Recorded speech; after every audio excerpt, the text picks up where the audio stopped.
The cold metal chair creaked under Kethaval's weight as he shifted nervously in the small white room. His forearms trembled slightly. Not from age, but from memories he had tried to bury for 50 years, the scars across his grey. Skin told stories. He wished he could forget. Across the table sat a young woman with kind eyes and steady hands. Dr. Una Kim had interviewed dozens of war veterans. But something about this old alien made her feel uneasy. Maybe it was the way his compound eyes seemed to look right through her. While his voice shook when he spoke about humans. "Commander Kethaval, thank you for agreeing to this interview," Dr. Kim said softly. Her recording device hummed quietly between them on the metal table. "I know talking about the war is difficult." The old Vorthik made a sound that might have been laughter, but it held no joy.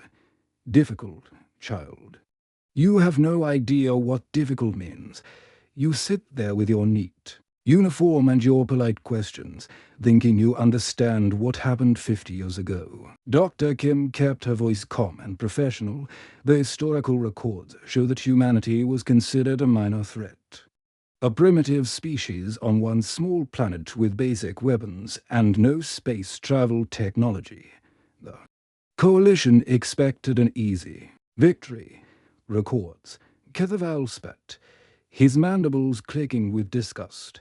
"Your precious records are lies written by fools who never saw a human fight. Never watched them die with smiles on their faces. Never heard them laugh as their ships exploded round them."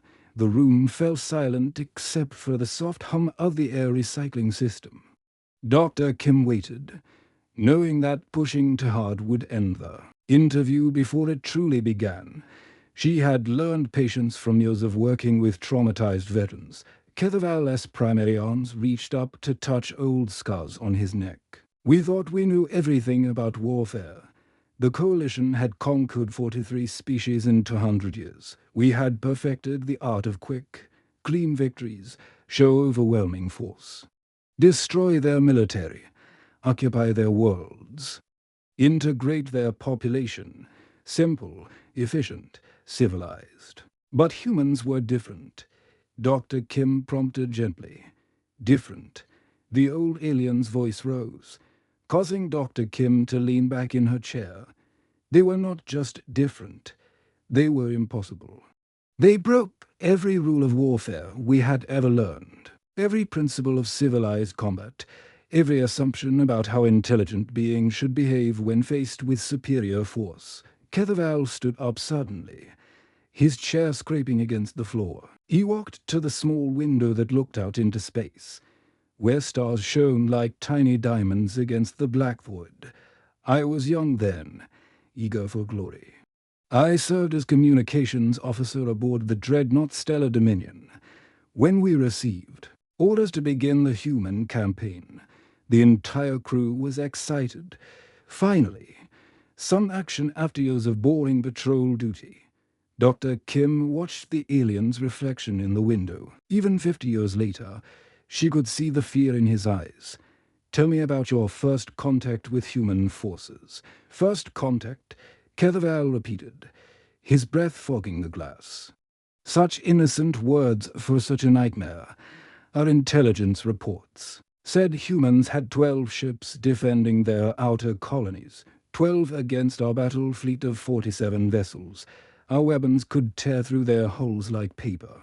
Our shields could stop anything they might throw at us." He turned back to face Dr. Kim, and she saw something in his expression that made her stomach twist with dread. "We sent the standard surrender demand. Complete submission or total destruction. Every species we had ever encountered chose submission. It was logical, reasonable, the smart choice when facing impossible odds. What did the humans do? They laughed." Kethaval's voice dropped to barely above a whisper. "Their fleet commander, someone called Captain Jinnu, broadcast his response on all frequencies," he said. "And I remember his exact words because they haunt my dreams. You want our worlds. Come and take them. But know this, every human who dies today will be remembered. Every ship you destroy will cost you more than you can imagine. We do not surrender. We do not kneel. We do not bargain with tyrants. Dr. Kim felt a chill run down her spine. What happened next? They attacked us. Ketherval sat back down heavily, his forearms wrapping round his torso. 12 primitive ships against 47 of the most advanced warships in the galaxy. It should have been a massacre. It was a massacre, but not the kind we expected. The old veteran's compound eyes fixed on Dr. Kim with an intensity that made her want to look away. Young historian, you think you are here to record the story of a war, but you are wrong. You are here to learn about the day the galaxy discovered that some species would rather burn than bow. The day we learned that humans do not just fight for a victory. They fight for something far more dangerous. What do you mean? Ketherval leaned forward across the table, his voice barely audible above the hum of the recording device. They fight for the right to remain human. That, Dr. Kim, is a kind of warfare that no amount of superior technology can defeat. The interview had only just begun, but Dr. Kim already knew that everything she thought she understood about the human coalition war was about to change forever. Ketherval's hands shook as he reached for the glass of water on the table. Dr. Kim watched him drink slowly, giving him time to gather his thoughts. The old alien's breathing had become heavier, and she could see sweat forming on his grey skin despite the cool temperature of the room. The first battle lasted only 18 minutes. Ketherval said quietly, 18 minutes that changed everything we thought we knew about warfare. Our tactical computers had calculated a complete victory in less than 10 minutes. We were wrong, Doctor. Kim adjusted her recording device and leaned forward slightly. What made the difference? Captain Jinu's fleet moved in ways that made no sense. They did not form defensive lines or try to protect their weaker ships. Instead, they split up and came at us from all directions at once. Their ships were old and slow, but they moved like they had nothing to lose, like they wanted to die. The veteran's compound eyes grew distant as he remembered that day. Our first plasma barrage destroyed 3 of their ships instantly. The explosions lit up space like small suns. Any normal species would have retreated or surrendered, but the humans just kept coming. The remaining 9 ships increased speed and charged straight at our formation. Dr. Kim found herself holding her breath. What happened to Captain Jinu? His ship, the Soul's Pride, was the smallest in their fleet, an old cargo vessel with weapons bolted to its hull. Our sensors showed it was already badly damaged from our first attack. Life support was failing, engines were overheating, and hull breaches were spreading across multiple sections. Ketherval stood up again and walked to the window. Captain Jinu could have ejected in an escape pod. His crew could have abandoned ship instead. He opened a communication channel to our entire fleet.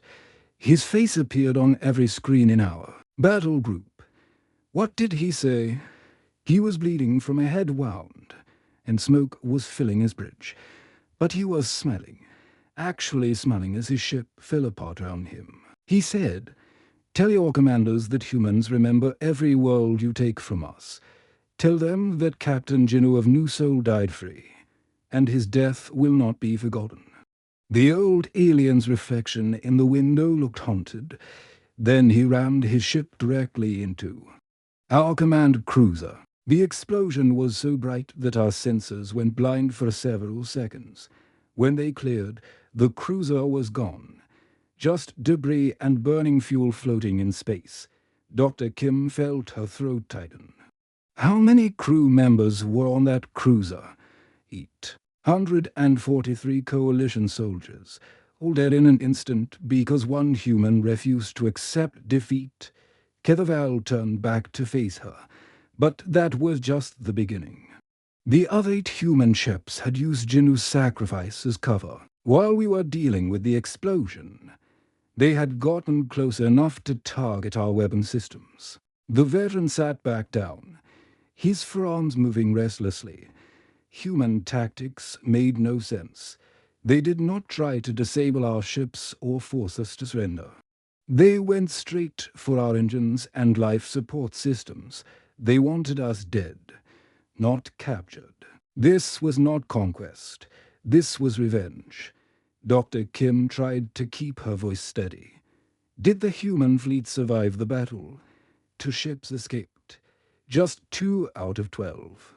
But they had done something impossible. They had hurt us, really hurt us. Our battle group lost 6 ships, and had 12 more badly damaged. We limped back to our base with almost 2,000 casualties. Kethaval's mandibles clicked nervously. The worst part was what we found in the wreckage of the human ships, personal. Belongings, family pictures, children's drawings. These were not professional soldiers. They were farmers, miners, teachers, parents. Ordinary people who had picked up weapons to defend their homes. How did the Coalition Command react to this? They were furious. Admiral Vextar called the human tactics barbaric and uncivilized. He said that ramming attacks were the actions of savages who did not understand proper warfare. The humans were supposed to be weak and frightened, not dangerous and determined. Dr. Kim looked at her notes, but the coalition continued the campaign. Of course, one battle meant nothing. We had thousands of ships and millions of soldiers. The humans had maybe a few hundred vessels total. The mathematics were simple. We would overwhelm them with superior numbers and technology. Kethaval's voice grew bitter, so we attacked their colonies one by one. New Bizon fell into daze. Incheon Station surrendered after 4 hours of bombardment. Dega Prime was occupied. Without a fight, everything was going according to plan. But something changed. The humans were learning. Every battle taught them something new about our tactics and weapons. They started using different strategies. Instead of meeting us in open space, they would hide in asteroid fields and attack our supply ships. They turned space stations into fortresses and made us fight for every corridor. The old alien reached for his water glass again, his hand still, trembling. Worse than that, they were building something. Our intelligence reports showed construction activity in the outer systems, but we could never find their shipyards. It was like they were building ships out of nothing. Dr. Kim felt a chill as she realized what was coming next in the story. They were preparing for something bigger, much bigger. Kethaval whispered, "We thought we were hunting a wounded animal." But the humans were setting a trap that would destroy everything we believed about warfare. The silence in the interview room stretched for several minutes as Kethaval stared at his hands. Dr. Kim could see the old veteran struggling with memories that still caused him pain after all these years. When he finally spoke, his voice was barely above a whisper. For 3 weeks, we controlled 17 human worlds. Our garrison forces reported that everything was normal. The human populations were cooperating. Food production continued. Mining operations ran smoothly.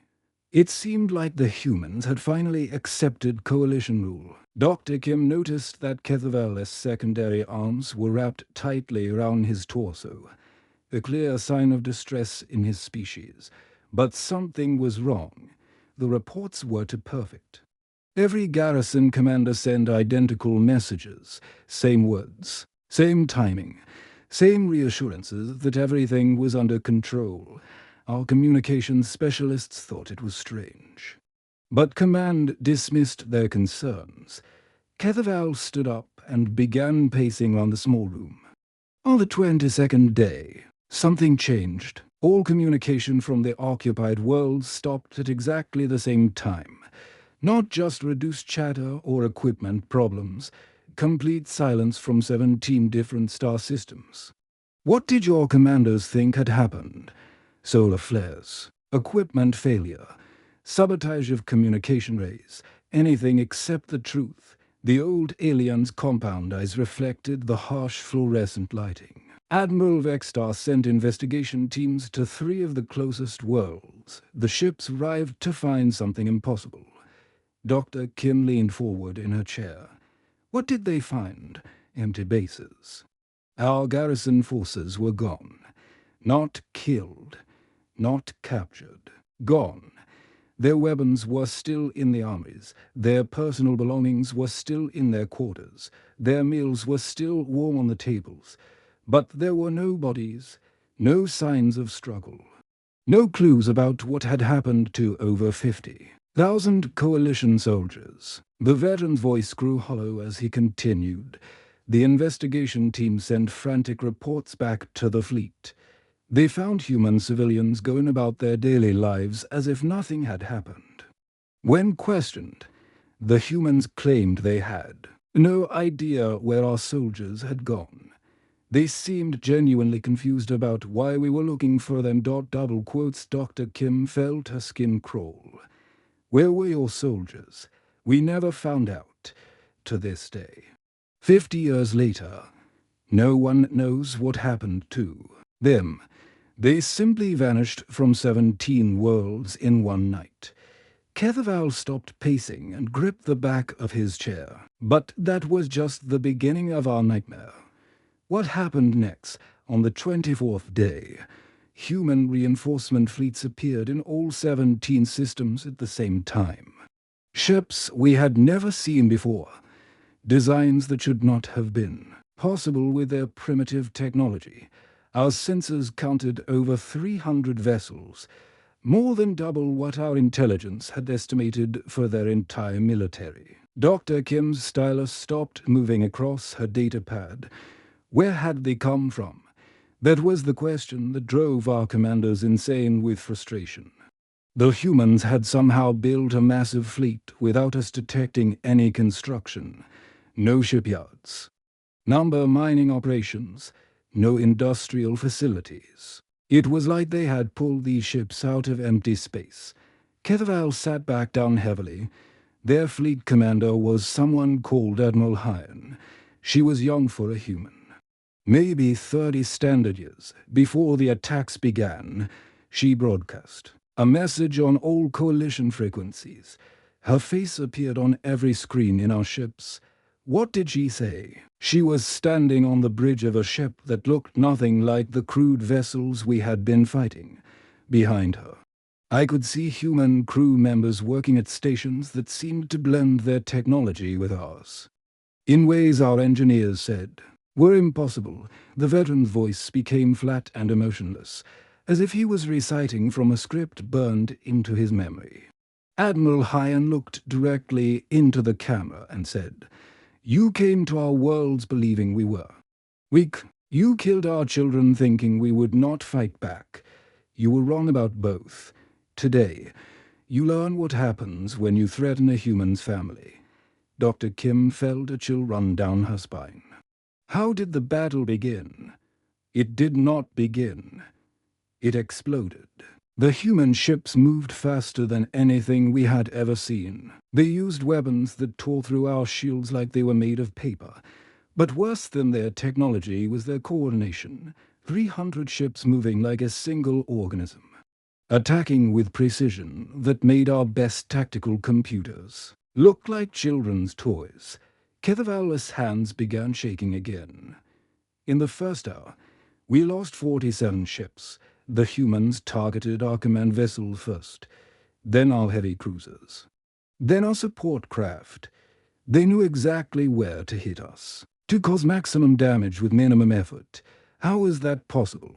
They had been studying us. Every battle, every skirmish, every interaction had taught them something about our weaknesses, while we thought we were winning easy victories. They were learning how to destroy us. The old alien looked directly at Dr. Kim with an expression of pure terror. But the most frightening thing was not their ships or their weapons. It was their faces. Every human we saw on the communication channels was smiling. Not with joy or excitement, but with the cold satisfaction of predators who had finally cornered their prey. Admiral Hyan had promised that we would learn what happens when you threaten a human's family. In the next 6 hours, we learned that lesson in the most horrible way possible. Dr. Kim noticed that Kethavel had stopped drinking water entirely. His forearms were now wrapped so tightly round his body that she worried he might hurt himself. The old veteran's breathing had become shallow and rapid, and his compound eyes darted around the room as if he expected danger to appear at any moment. "Commander, we can stop if you need a break." Dr. Kim offered gently. "No," Kethavel said firmly. "You need to hear this. The galaxy needs to understand what we faced. What we unleashed when we decided to make war on humanity." He took a shaky breath and continued. "After the first day of fighting, our fleet was scattered across 7-star systems. We had lost over 100 ships, but we still outnumbered the humans. Admiral Vextar ordered all remaining vessels to regroup at Kepler Station for a final push against the human fleet. Dr. Kim kept her stylus ready. Did the regrouping work? We never got the chance. The humans did not wait for us to organize. They hunted us down ship by ship, system by system. But they did not just destroy our vessels. They did something far worse. They left survivors. I do not understand." Kethavel's mandibles clicked rapidly, a sign of extreme agitation in normal warfare. "You either destroy your enemy completely or you capture them for a prisoner exchange. The humans did.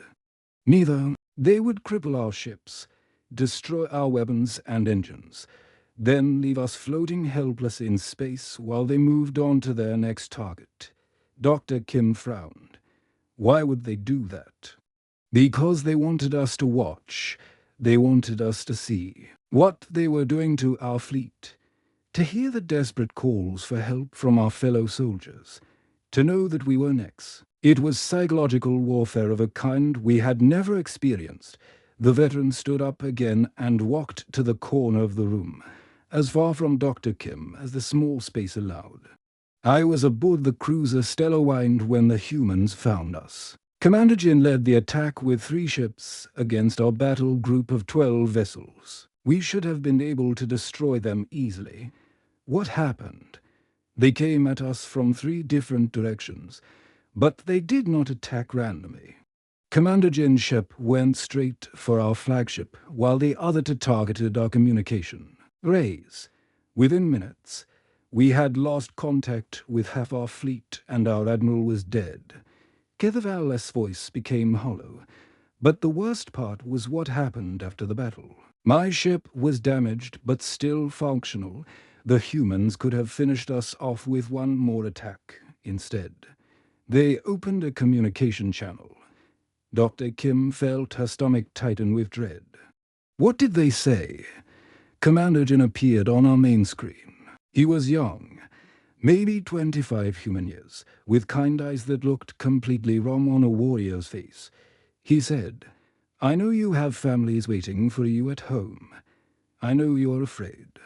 But you came to our worlds and killed our children. Now you will learn what fear really means." The old alien was now pressed against the wall, his entire body trembling. Then he showed us something that broke our minds. Video recordings from the human colonies we had attacked.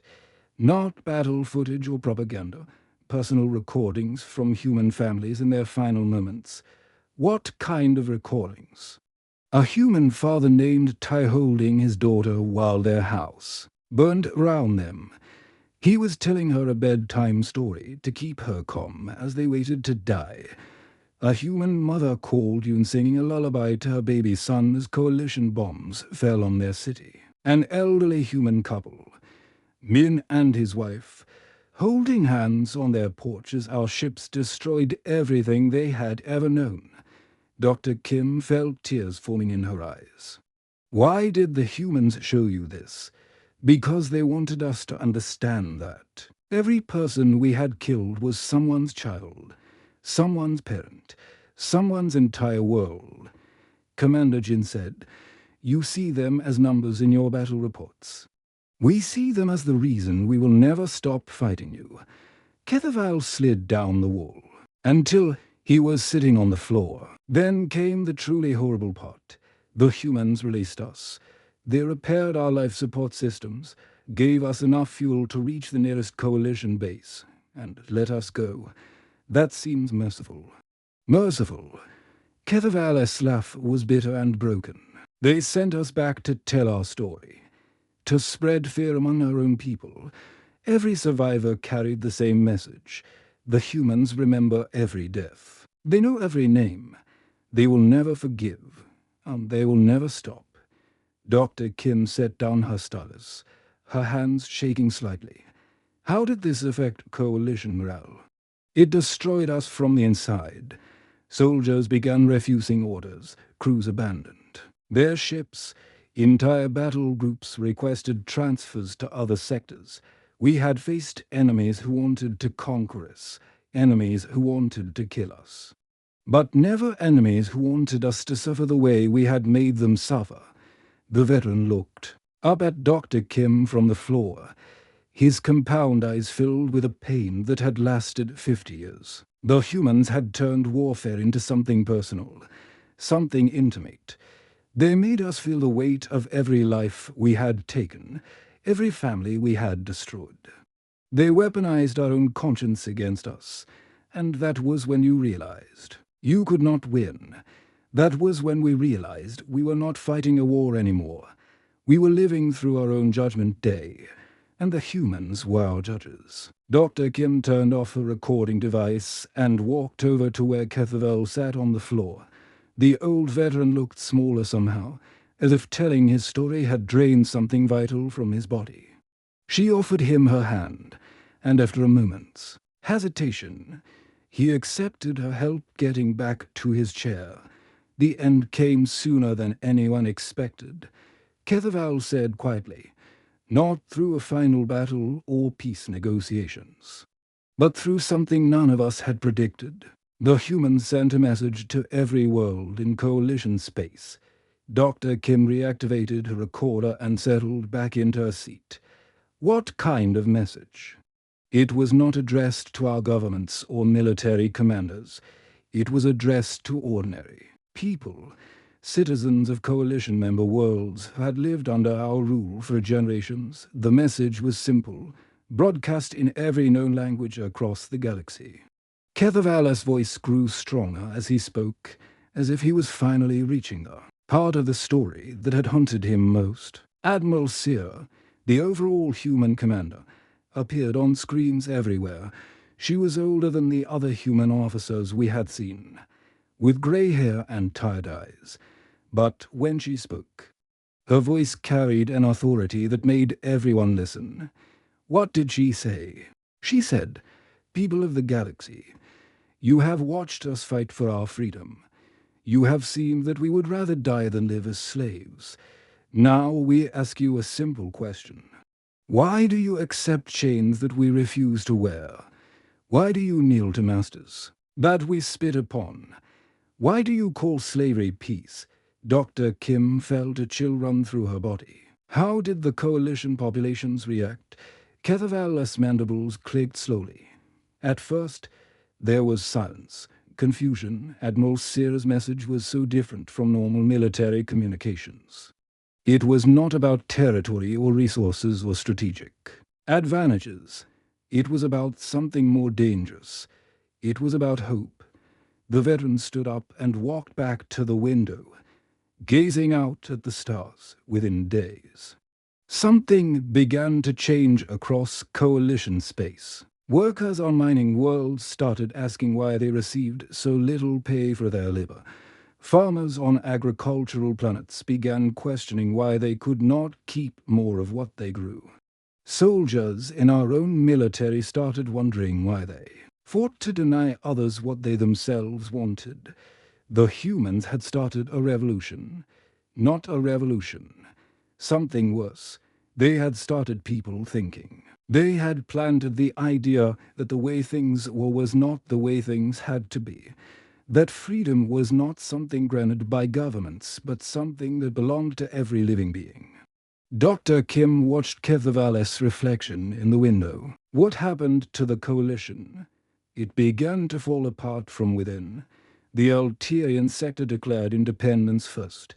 Their entire population simply stopped obeying coalition orders. They did not fight us or attack our bases. They just ignored US completely. When our soldiers tried to restore order, the Alterians used human tactics. They smiled at us and asked why we wanted to force them to obey. Kethaval turned back to face her. The same thing happened on world after world. People stopped being afraid of us because the humans had shown them that fear was a choice, that dignity was worth more than safety, that some things were more important than survival.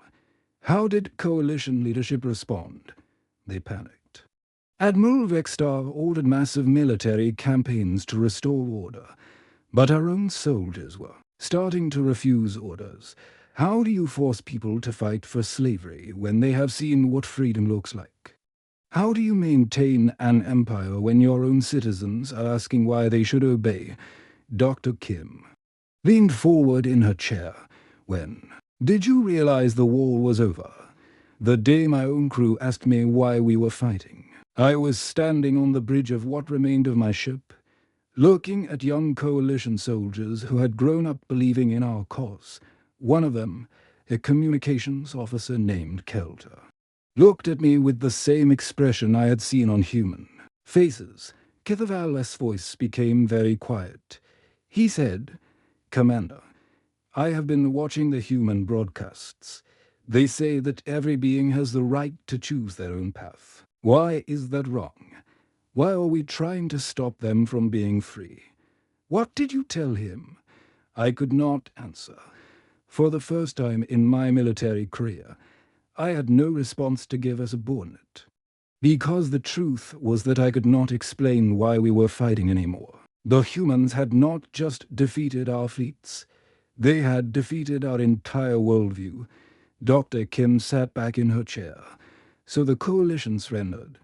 There was no surrender because there was no coalition left to surrender. Member worlds declared independence one by one. Military units disbanded. Government officials resigned. Within 6 months, an empire that had existed for centuries simply ceased to exist. Kethaval walked back to the table and sat down across from Dr. Kim. The humans had won the war without conquering a single coalition world. They had done something we thought was impossible. They had convinced an entire galaxy that freedom was worth fighting for. How do you feel about that now? 50 years later, the old veteran was quiet for a long moment. When he finally spoke, his voice was filled with a mixture of sadness and wonder. Dr. Kim, I spent my entire life believing that order was more important than freedom, that security was worth any sacrifice. The humans taught me that I was wrong. He looked directly at her with his compound eyes. They showed me that living as a slave is not living at all, that some things are worth dying for, that dignity matters more than comfort. I hate them for destroying everything I believed in. And I thank them for showing me what it means to be truly alive. Read Triclord can. Make mistakes. Please double-check responses.